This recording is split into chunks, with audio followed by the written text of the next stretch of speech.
High school graduation is supposed to be the best time of your life. A time to relax, enjoy the freedom, and celebrate the end of an era. For Michael, it was all of that and more. Little did he know, this trip to Mexico would turn into a fight for his life. Michael had just graduated from high school. Eager to escape the stress of final exams, he decided to take a trip to Mexico with his friends. A week of sun, sand, and endless parties to celebrate their achievement. His girlfriend Sarah wasn't able to come, but she told him to enjoy every moment. She had no idea that the trip would be the last time she would hear from him for days.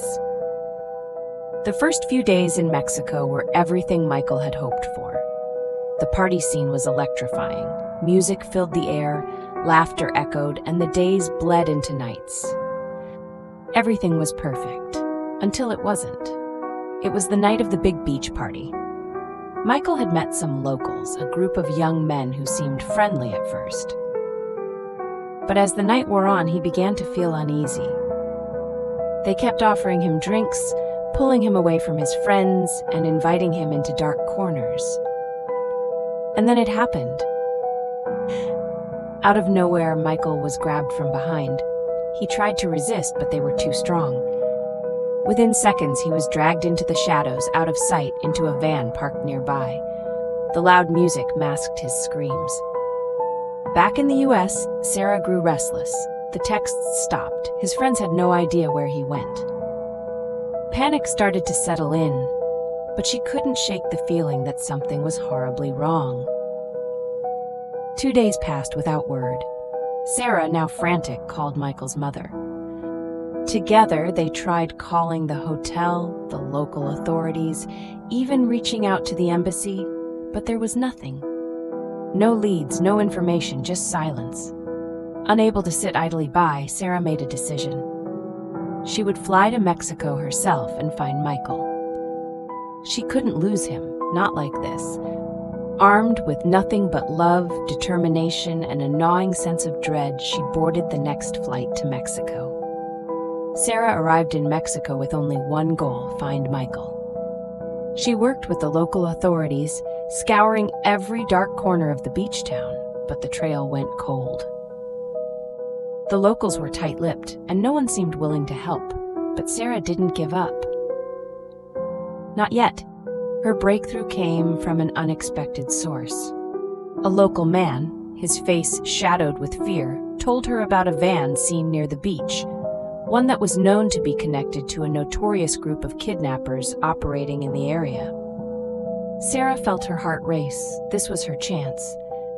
With a sense of urgency, Sarah ventured into the night, following the clues that led her to an abandoned warehouse just outside town.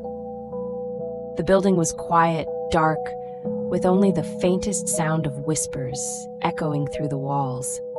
Her heart pounded as she tiptoed through the crumbling corridors. The silence was deafening. She could feel it in her bones. Something was watching her.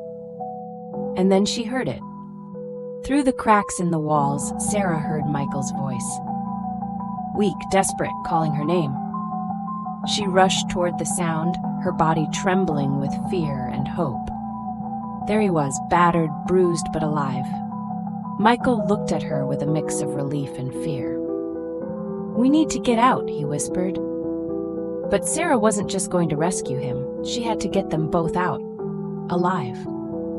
As Sarah unlocked the chains and helped Michael to his feet, they heard footsteps. The kidnappers were coming back. Sarah didn't hesitate. They ran, dodging into the alleys, desperate to make it out. Through a series of narrow alleyways and dodging between shadows, they barely managed to escape.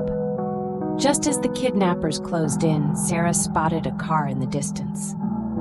It was their last chance.